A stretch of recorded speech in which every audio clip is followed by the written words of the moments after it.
It's known across the country as the Bible Belt of America. The state of Oklahoma is the leading state for churches per capita.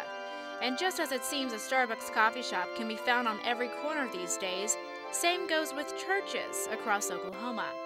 They can be found on nearly every corner and even just feet apart on the same street. But how has this church-laden land made it through the recession? Have its members clung to what they believe is the core of family, prosperity, and survival? As the recession first began, we probably saw a little bit of a spike.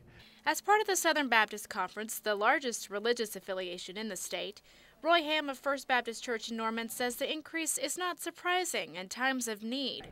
I think any time that population goes through a struggle, whether it's this or back in 9/11, those days of wonder and fear, that they return to that void in their lives that only God can fill.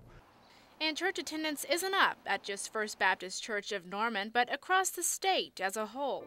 The Southern Baptist Conference reports nearly an average of 2,000 more church attendees per week since this time last year. Crosspoint Church is one of the fastest growing Baptist churches in Norman.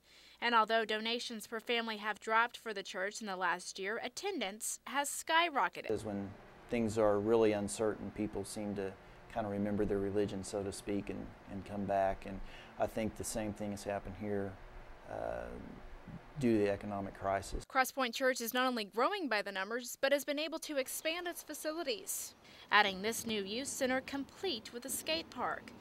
But not all Oklahoma Baptist churches are seeing more faces on Sunday. In fact, some of them, the smallest of them, are seeing less and less. I think that part of that is because families are having to go back to work possibly over the weekend, or take a second job over the weekend. Emmanuel Baptist Church in Norman sees about 500 members each Sunday. But since the recession, its lower income members have been fading. They may be working longer hours in order to kind of make up, and so they maybe take a Saturday and work, and so Sunday becomes the only real day to get anything done around the house, to get things done with the family. And unfortunately for us at the church, that is, I think that's starting to become the case. The recession not only has church members thinking more about religion, but has church leaders thinking harder about where their pennies are going. When the widow drops in her 10%, from her Social Security check, that we are given a responsibility to make sure that we stretch that as far as we possibly can.